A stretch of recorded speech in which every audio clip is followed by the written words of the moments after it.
Jesús Yair Cruz Aguilar, soy alumno del Instituto de Ciencias Superiores ICETS.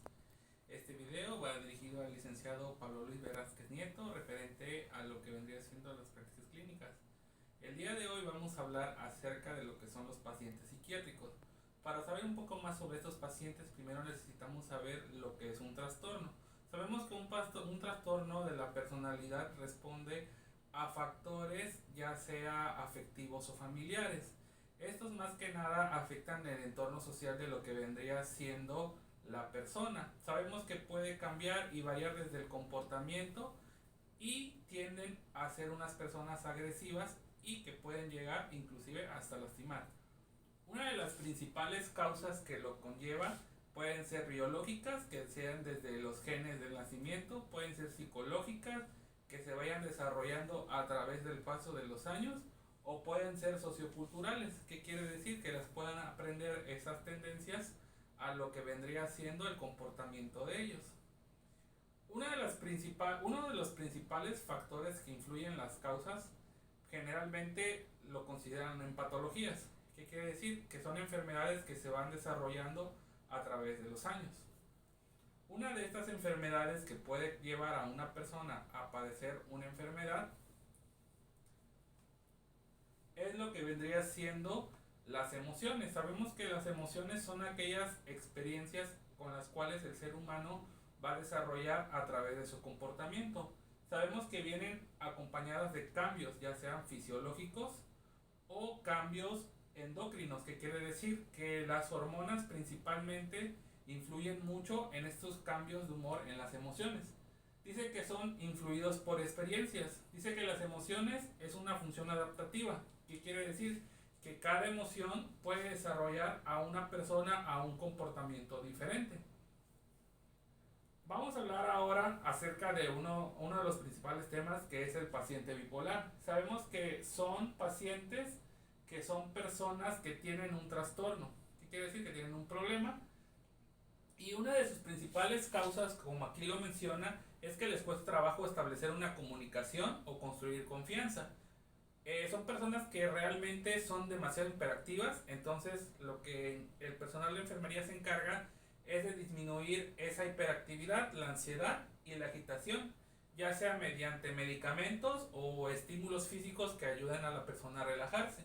También tenemos que proporcionar actividad física y un desahogo para aliviar la tensión y la energía, favorecer el descanso y el sueño, proporcionar una dieta nutritiva y proporcionar apoyo emocional. Generalmente estas personas que son pacientes bipolares tienden a tener cambios de humor drásticos.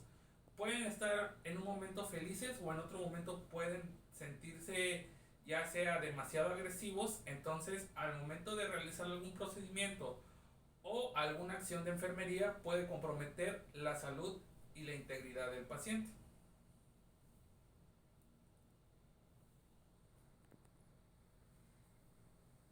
¿Pusiste pausa?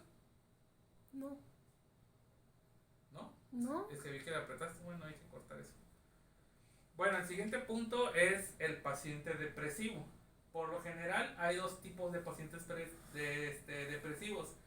El que tiene una autopercepción y un autoconcepto, y el que puede ser cognitivo o puede ser perceptual. Generalmente en la autopercepción el paciente necesita una potenciación de autoestima, una potenciación de conciencia de sí mismo, un manejo ambiental de seguridad o una potenciación de la imagen corporal. ¿Qué quiere decir? Generalmente una persona depresiva busca una lesión o daño físico a su integridad personal.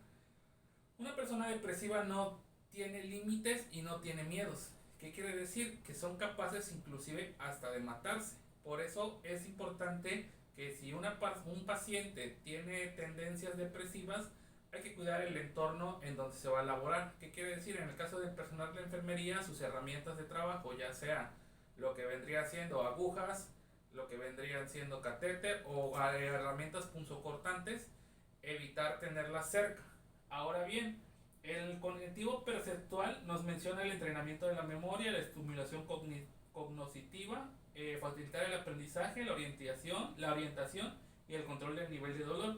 Sabemos que una persona depresiva tiene emociones negativas. ¿Qué quiere decir? Que esa persona psicológicamente y emocionalmente está mal, por lo que el personal de enfermería se encargará de darle apoyo, de brindarle apoyo, de ser su mano derecha y más que nada de ayudarlo a superar en ese momento ya sea un duelo o alguna situación que lo haya comprometido a desarrollar esa situación de depresión. El paciente epiléptico. Sabemos que un paciente epiléptico es un paciente que tiene una patología que generalmente le dan ataques de ansiedad. ¿Qué quiere decir? Que al momento de que le da un ataque, el estado locomotor de la persona desiste y en ese momento empiezan lo que vendría siendo las convulsiones. Aquí nos dice que actuar de una manera con un paciente es dejar tumbado al paciente y retirar objetos con los que se pueda golpear. Sabemos que al momento de que está empezando el ataque, las pacientes suelen empezar a mover las extremidades sin control y el cuerpo de manera abrupta. ¿Qué quiere decir? Que ellos no pueden medir si en ese momento se llegaran a lastimar con algún objeto o con alguna, ya sea por ejemplo alguna cama, algún banco, alguna silla o el mismo piso, entonces evitar la manera de que ese daño físico no se comprometa más. Controlar el inicio de la crisis, la duración y la pérdida del control de esfínteres. Sabemos que al momento de que empieza la convulsión, todo el organismo pierde de tal manera control, entonces los esfínteres pueden llegar a comprometerse y no tenerse ni siquiera la sensación, en este caso, de que el paciente pudiera evacuar o miccionar, ya sea cualquiera de las dos. Aflojar prendas de vestir que opriman, principalmente el cuello y la cintura, para favorecer la respiración. Sabemos más que nada que en estas crisis el organismo pierde homeostasis, la respiración es acelerada, entonces el paciente si tiene alguna corbata, algún cuello o algo que pueda comprometer, ya sea la ventilación, debemos desalojarlo o aflojarlo de tal manera. Evitar la mordedura de la lengua colocando un pañuelo entre los dientes y cánula de Goodell para mantener la permeabilidad de la vía aérea. Sabemos que al momento, como ya lo mencioné antes, del ataque, se pierde el control total de los músculos. Entonces las personas no tienen la sensación de que puedan morder su propia lengua, por eso es recomendable poner un paño suave para que al momento de que la persona muerda simplemente el paño y no se llegue a autolesionar. No sujetarle porque podrían ocasionarse lesiones al paciente. No lo debemos sujetar porque al momento de que empieza la crisis lo único que debemos sostener es su cabeza para que no gire abruptamente y no pueda llegar a lastimarse de manera, pues ahora sí, crítica. Y no debemos ni siquiera tocarlo, simplemente debemos apretar con nuestras manos la cabeza y mantenerla firme en lo que el ataque pasa. Y dejar que termine la convulsión. Simplemente tenemos que permitir que el paciente en ese momento de que empieza la convulsión, de 1 a 6, 7 minutos que pueda durar, 10, bueno, esa es una cantidad de tiempo para un paciente un poquito moderado, puede llegar a ser hasta 20 o 30 minutos, pero más que nada esperar a que termine completamente la convulsión para que el paciente se relaje y entonces sí poder intervenir. Bueno, también como primeros auxilios, como ya mencioné, vamos a primero, en el momento de que ocurre el ataque epiléptico, coloca al paciente de costado, apoya su cabeza sobre algo suave que tenga al alcance y no interfiere en sus movimientos porque recuperará la conciencia en breves minutos.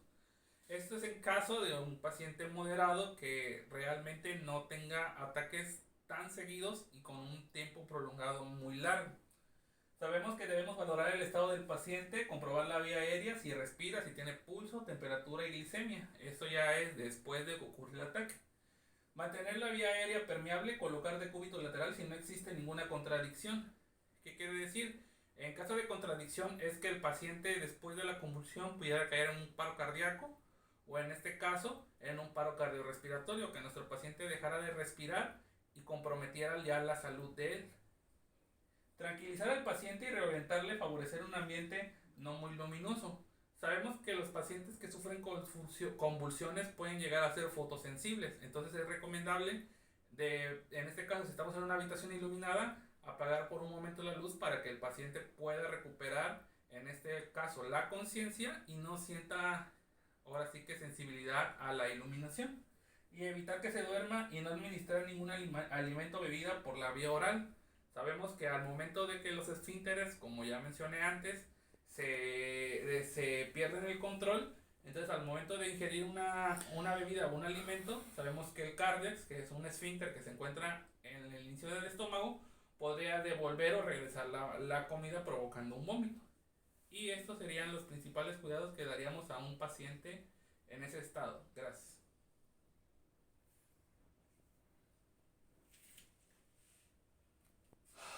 Sube. 10 minutos.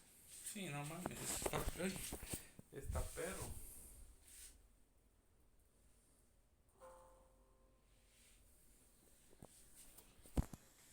Bueno, pero de 10 minutos, ¿cuánto va a quedar? Como en 8, porque hay que cortarlo. Pero no es mucho lo que hay que cortar.